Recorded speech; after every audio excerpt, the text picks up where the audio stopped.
students, how are you? Students, again you are warm welcome in this next video. This is the video series of chapter number 1 for class 12. In earlier videos we have discussed about the methods of asexual reproduction, just like the fission, binary fission, multiple fission, and budding and fragmentation. In this video we will discuss in detail about the regeneration. So students, keep watching. This is very interesting and also very important for your exam. So let's discuss about the regeneration, how regeneration occurs and at where it is occur. So it is the type of asexual reproduction as well as method of repair of missing part. Hydra planaria का जो scientific name है वो डिजेसिया है, तो इसीलिए इसको कभी कभी डोजेसिया भी लिखा जाता है. So don't be confused about this two name. Sponges, if the organism has lost a part or is cut into 2 or more pieces, reserve cells of the body proliferate and form the missing parts. Regeneration is, however, a method of reproduction is only organise individual, lowly organise individual, जिसको हम लोग morphallaxis कहते हैं. आप देखिए student, समझ लीजिए इसको डिटेल में. तो ये क्या है, एक एसेक्सुअल मेथड, एसेक्सुअल रिप्रोडक्शन का एक मेथड है जिसमें क्या होता है, कोई भी लिविंग ऑर्गेनिज्म, उसकी बॉडी जब एक से ज़्यादा फ्रेगमेंट में टूट जाती है या डैमेज हो जाती है, कोई बॉडी पार्ट डैमेज हो जाता है, तो उस बॉडी पार्ट की रिपेयर या फिर टूटे हुए बॉडी पार्ट से नए इंडिविजुअल का फॉर्मेशन इसमें होता है. तो अब बात ये करते हैं कि इसमें क्या होता है. Regeneration is however a method of reproduction in lolly organism.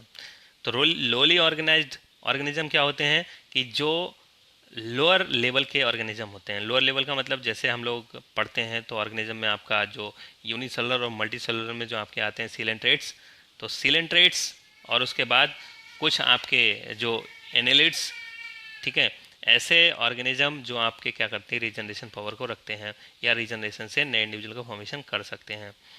तो इसको हम लोग अगर देखें तो इसमें जब इंडिविजुअल नए ऑर्गेनिज्म का फॉर्मेशन करते हैं तो उसको हम लोग कहते हैं मॉर्फोलेक्सिस.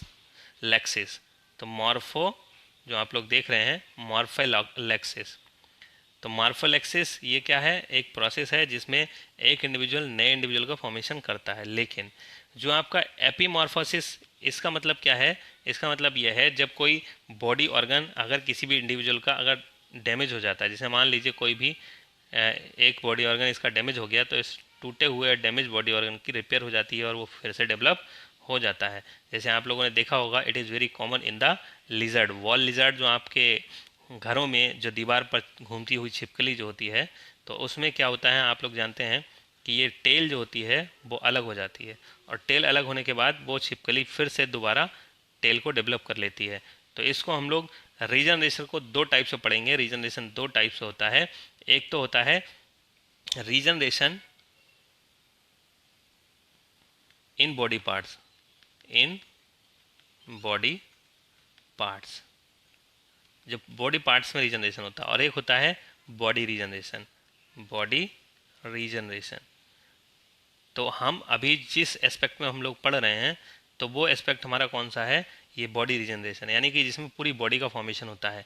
लेकिन जो आपका रीजनरेशन इन बॉडी पार्ट्स जो होता है वो केवल पार्ट्स को रिपेयर करता है, वो नए लिविंग ऑर्गेनिज्म का फॉर्मेशन नहीं करता है. जैसे आप लोग जानते हैं कि अगर कोई भी अगर लिजर्ड जो है, तो अगर वो डैमेज हो गई सपोज, तो आप लोग जानते हैं कि कोई भी लिजर्ड जो है अगर ये डैमेज हो गई है तो ये इसकी जो पूंछ है या इसकी जो टेल है, तो इसकी टेल, टूटी हुई टेल नई लिजर्ड का फॉर्मेशन नहीं करती है.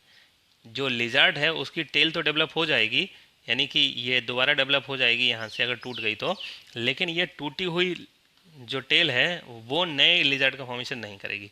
तो इसको हम लोग कहते हैं रीजनरेशन ऑफ बॉडी ऑर्गन. तो केवल जब बॉडी ऑर्गन रीजनरेट करते हैं तो इसको हम लोग रीजनरेशन ऑफ बॉडी ऑर्गन कहते हैं. लेकिन जब टूटा हुआ हिस्सा, यानी कि टूटा हुआ हिस्सा अगर मान लीजिए ये टेल फिर से नई छिपकली में डेवलप हो जाती, तब इसको हम लोग क्या कहते हैं, रीजनरेशन ऑफ बॉडी. तो ये मल्टी सेलुलर ऑर्गेनिज्म जो होते हैं, जो हायर कैटेगरी के ऑर्गेनिज्म होते हैं, एनिमल होते हैं, उनमें ऐसा नहीं होता है, पूरी बॉडी का फॉर्मेशन नहीं होता है, ये केवल लोअर ऑर्गेनिज्म में होता है. तो देखिए बहुत एग्जाम्पल कॉमन है जो आप लोगों ने 10th क्लास में भी पढ़ा था. प्लेनेरिया जो है, तो प्लेनेरिया में अगर स्प्लिटिंग होती है, बॉडी अगर टूट जाती है, तो बॉडी अगर सपोज यहाँ पर 2 पार्ट में टूटी हुई है, या अगर हम लोग देखें 3 पार्ट में टूट जाए, मान लीजिए सपोज, तो इसमें देखा जाए तो यहाँ पर देखिए एक मिडिल पार्ट है और एक अपर पार्ट है और एक लोअर पार्ट है। तो ये जो आपका अपर पार्ट है वो पूरा लोअर पार्ट का फॉर्मेशन कर देगा, मतलब जो लॉस्ट बॉडी ऑर्गन है उन सारे बॉडी ऑर्गन का फॉर्मेशन कर देगा, तो एक नया इंडिविजुअल बन जाएगा। ये जो मिडिल वाला पार्ट है ये बाकी यानी हेड और टेल का ये रीअपियरेंस कॉज करेगा, तो यानी कि इसमें हेड और टेल रीअपियर हो जाएंगी, तो इसमें इस तरह से, और जो टेल है उसमें बाकी का बचा हुआ पोर्शन रीअपियर हो जाएगा। मतलब यह है इसमें फुल्ली बॉडी ऑर्गेनाइज्ड होना कंपलसरी है, यानी कि नए ऑर्गेनिज्म बनना कंपलसरी है, तभी हमने इसको शामिल किया है किसमें, मेथड ऑफ एसेक्सुअल रिप्रोडक्शन। तो आप लोग आई थिंक इसको अच्छे से समझ रहे होंगे। स्टार फिश में भी ये कॉमन है, स्टार फिश में भी होता है। और body of regeneration star fish में भी होता है, डुजेसिया में भी होता है, हाइड्रा में भी होता है। अगर हाइड्रा की बॉडी अगर डिवाइड हो जाए तो उसमें भी होता है। और बॉडी ऑर्गन रीजनरेशन हमारे लीवर में भी होता है। जो हमारी बॉडी में लीवर होता है, तो लीवर का अगर हम, लीवर में 2 लोब होते हैं इस तरह से, ये 2 लोब हैं, तो 2 लोब हैं, तो इसमें से अगर एक लोब को काट दें तो ये आपका रीअपियर हो जाता है, यानी कि फिर रीजनरेट हो जाता है। तो लीवर में भी हमारे रीजनरेशन पावर होती है, छिपकली की पूंछ की तरह। आगे हम लोग बढ़ते हैं, नेक्स्ट डिस्कस करते हैं। देखिए फ्रेगमेंटेशन और रीजनरेशन में क्या डिफरेंस है। अब ये मैंने डिफरेंस यहाँ पर क्यों आपको बोल रहा हूँ, कह रहा हूँ, क्योंकि आप लोग जानते हैं फ्रेगमेंटेशन में भी तो ऐसा ही होता है। फ्रेगमेंटेशन में बॉडी एक से ज़्यादा पार्ट में डिवाइड होती है, फ्रेगमेंट्स में डिवाइड होती है, और इनसे नए इंडिविजुअल का फॉर्मेशन हो जाता है। तो इसको भी अगर हम लोग देखें तो बिल्कुल ये कॉमन लग रहा है हमें दोनों में। रीजनरेशन में भी यही होता है। तो रीजनरेशन और फ्रेगमेंटेशन, इनमें अगर कोई डिफरेंस नहीं है तो हमने इनको अलग अलग नाम क्यों दिया है, अलग अलग मेथड का नाम क्यों दिया है फिर। तो इसी कन्फ्यूजन को दूर करने के लिए डिफरेंस मैंने बताया है, इसको अच्छे से आप लोग कॉन्सेंट्रेट होकर के समझ लीजिए। देखिए in fragmentation living body split into several fragments and each fragment is forms new individual. आप जानते हैं, ये तो आप डेफिनेशन में अच्छे से आपने पढ़ा ही होगा। In regeneration living body split into fragments and each fragment reappears the lost portion of the body. अब देखिए यहाँ पर ये डिफरेंस है इसमें। यहाँ पर क्या हो रहा है कि अगर अभी आपने पढ़ा है कि यहाँ पर टेल है, तो टेल अगर मान लीजिए किसी की अलग हो गई है इंडिविजुअल की बाकी पोर्शन से, तो ये टेल पूरी बॉडी को रीअपियर करेगी, और यहाँ पर टेल नहीं है तो ये टेल को रीअपियर करेगा। यहाँ पर केवल बॉडी पार्ट जो लॉस्ट हो जाते हैं वो रीअपियर होते हैं, यहाँ पर पूरी बॉडी नहीं बनती है। Fragmentation occurs unintentionally means it is gets split by any animal और इंटरफेयर ऑफ ह्यूमन। अगर ह्यूमन इंटरफेयर से या फिर किसी दूसरे एनिमल की हेल्प, मतलब वजह से अगर इनकी बॉडी टूट जाती है फ्रेगमेंटेशन में, तो ये टुकड़ों में डिवाइड हो जाते हैं और तभी ये नए इंडिविजुअल का फॉर्मेशन करते हैं। मतलब इंटेंशनली ये प्रोसेस नहीं होता है, जो आपको मैंने अभी फ्रेगमेंटेशन में भी बताया है पिछली वीडियो में। फिर इसके बाद अगर हम लोग देखें रीजनरेशन में क्या होता है, it occurs intentionally because it is the mode of asexual reproduction. if animal body organs are damaged by their predator, then they regrow their body organs or body segments develop in new individual। तो आप लोग समझ सकते हैं कि intentionally होता है, क्योंकि ऐसे लिविंग ऑर्गेनिज्म बहुत सारे प्रेडिटर का सामना करना पड़ता है इनको, तो इसीलिए इनकी बॉडी डैमेज हो जाती है, जिससे अपनी बॉडी को रीजनरेट कर लेते हैं। In fragmentation parental body remains as dead part because new individual is developed by budding। For example Spirogyra, Ulothrix, Marchantia, Riccia. तो आप लोग जानते हैं, जैसे अगर मान लीजिए एक फ्रेगमेंट है किसका, स्पायरोगायरा का, तो स्पायरोगायरा का एक फ्रेगमेंट है, मान लीजिए यहाँ पर ये न्यूक्लियस है, तो ये टूटा हुआ पार्ट अगर होगा तो यहाँ पर क्या होगा, ये न्यूक्लियस भी इसमें है प्रेजेंट, तो यहाँ से क्या होगा, एक जर्मिनेशन हो जाएगा। हम लोग कहेंगे मान लीजिए बडिंग हो जाती है इस तरह से, और यही पूरी बॉडी का फॉर्मेशन कर देती है। तो इसमें जो old part of parental body है, यानी पेरेंटल बॉडी उस वो रेजिड्यू के फॉर्म में बच जाता है। लेकिन यहाँ पर ऐसा नहीं होता है, क्योंकि आपने प्लेन एरिया में देखा है जो पार्ट लॉस्ट हुआ था वही रीअपियर होता है, तो यहाँ पर पेरेंटल बॉडी का कोई भी रेजिड्यू नहीं बचता है। तो आप लोग समझ पा रहे होंगे इसको अच्छे से, ये डिफरेंस दोनों के बीच में क्या है। नेक्स्ट मेथड जो हम लोग डिस्कस करने जा रहे हैं वो है हमारा स्पोर फॉर्मेशन। तो स्टूडेंट्स इसको भी अच्छे से समझ लीजिए, क्या है spore formation. Spore formation is the method in asexual reproduction. It generally happen in non-flowering plant, fungi and bacteria. In this, the parent plant generates thousands of spores which individually grow in a plant. These spores are microscopic and around in shape and grow in suitable condition. तो आप लोग जानते हैं कि इसमें mainly ये कहाँ पर होता है, ऐसे लिविंग ऑर्गेनिज्म में होता है जो लोअर कैटेगरी के होते हैं, और साथ में ये नॉन फ्लावरिंग प्लांट, जैसे आप लोग अभी जो आपको बताया यहाँ पर नॉन फ्लावरिंग प्लांट जैसे कौन कौन से होंगे, मैंने पिछली वीडियो में भी आपको बताया था, जो कि फ्रेगमेंटेशन में था, रिक्सिया मार्केंसिया सब ब्रायोफाइट से हैं। एल्गी में ये भी आपके एल्गी कैसे हैं, ये भी लोअर प्लांट्स हैं। जो आपके जिम्नोस्पर्म और एंजियोस्पर्म हैं ये आपके हायर कैटेगरी के प्लांट्स होते हैं। तो लोअर नॉन फ्लावरिंग प्लांट ऐसे नॉन फ्लावरिंग प्लांट्स में होता है, फंगी एंड बैक्टीरिया में होता है, फंगी में और बैक्टीरिया में भी होता है स्पोर फॉर्मेशन। तो अब बात ये करते हैं, देखिए स्पोर फॉर्मेशन का प्रोसीजर क्या है और ये कैसे होता है। तो देखिए आप यहाँ पर एक फंगी है और ये फंगी का जो पूरा ये नेटवर्क फैला रहता है, ये इस तरह से आप लोग जानते हैं कोई ब्रेड होता है और ब्रेड के ऊपर पूरा ये इस तरह से मान लीजिए बहुत ज़्यादा एक थ्रेड लाइक मान लीजिए ऐसा लगता है कॉटन बहुत बिछा दी हो, तो ये क्या है पूरा नेटवर्क है, इसको हम लोग क्या कहते हैं, माइसीलियम कहते हैं, जो आपने 11 क्लास में अच्छे से पढ़ा है। माइसीलियम ये क्या है, पूरा एक नेटवर्क ऑफ फंगस। तो ये माइसीलियम हो गया, इसमें कोई भी एक ब्रांच उसको हम लोग क्या कहते हैं, हाइफा कहते हैं, हाइफा। तो ये हाइफा है।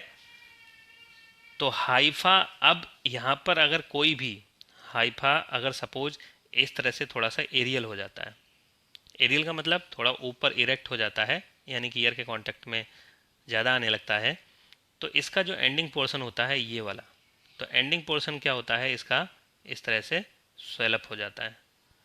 तो ये एंडिंग पोर्शन स्वेलअप हो जाता है, तो इसको हम लोग कहते हैं स्पोरेंजिया, स्पोरेंजिया कहते हैं। अब स्पोरेंजिया जिस हाइफी पर लगी होती है उस हाइफी को हम लोग क्या कहते हैं, स्पोरेंजियोफोर, यानी कि हाइफी का नाम अब बदल जाता है स्पोरेंजियोफोर, स्पोरेंजियोफोर। तो स्पोरेंजियोफोर के ऊपर स्पोरेंजिया लगा है। स्पोरेंजिया में क्या चेंज होता है यहाँ पर आप लोग देख रहे हैं, स्पोरेंजिया में यहाँ पर जो न्यूक्लियस होता है उसमें फ्री न्यूक्लियर डिवीजन होता है, बहुत सारे न्यूक्लियाई बन जाते हैं और चारों तरफ साइटोप्लाज्म थोड़ा थोड़ा डिपॉजिट हो जाता है इक्वली, और फाइनली ये बहुत सारे स्पोर बन जाते हैं। इसके ऊपर की जो कवरिंग होती है इसको हम लोग कहते हैं स्पोरेंजियल वॉल, स्पोरेंजियल वॉल। तो स्पोरेंजियल वॉल जब ये स्पोर सारे मैच्योर हो जाते हैं तब आप लोग देख रहे हैं यहाँ पर, तब ये बस्ट हो जाती है, और बस्ट होने के बाद बहुत सारे स्पोर्स जो इसके अंदर बने थे वो सब फ्री हो गए। ये स्पोर इंडिविजुअली आप लोग देख रहे हैं यहाँ पर ये स्पोर रिलीज हो रहे हैं, और इस स्पोर इंडिविजुअली जहाँ पर मॉइस्चर इनको मिलता है, जहाँ ये गिरते हैं वहाँ पर ये जर्मिनेट होना शुरू कर देते हैं और नया माइसीलियम बनाना शुरू कर देते हैं। तो इस तरह से स्पोर फॉर्मेशन की हेल्प से भी नए इंडिविजुअल का फॉर्मेशन होता है। That is why it is also known as the method of asexual reproduction. ये मेनली एग्जाम्पल अगर हम लोग देखें तो ये किसका है, ये है आपका राइजोपस, जिसको हम लोग ब्रेड मोल्ड कहते हैं, जो कॉमन ब्रेड मोल्ड होता है उसका एग्जाम्पल है। तो अब यहाँ पर एक क्वेश्चन दिमाग में आप लोग के आ रहा होगा कि देखिए यहाँ पर भी क्या हुआ था, स्पोरेंजिया के अंदर यहाँ पर भी फ्री न्यूक्लियर डिवीजन हुआ था और इसके चारों तरफ क्या साइटोप्लाज्म का डिपोजिशन हुआ था, तब बहुत सारे स्पोर बन गए थे। लेकिन मल्टीपल फिजन में भी तो ऐसा ही हुआ था, यहाँ पर एक न्यूक्लियस बहुत सारे न्यूक्लियस में डिवाइड हुआ और बहुत सारे न्यूक्लियस के चारों तरफ क्या हुआ, ये साइटोप्लाज्म डिपॉजिट हो गया और फाइनली क्या बन गए, बहुत सारे स्पोर बन गए या फिर अमीबी बन गए। तो दोनों में क्या डिफरेंस है, यहाँ पर भी वही हो रहा है और वहाँ पर भी वही हो रहा है, तो इसको अच्छे से डिटेल से हम लोग समझ लेते हैं जिससे कि कोई कन्फ्यूजन ना हो। तो चलिए डिस्कस करते हैं इनके डिफरेंसेस के बारे में, differences between the formation of spore formation and multiple fission.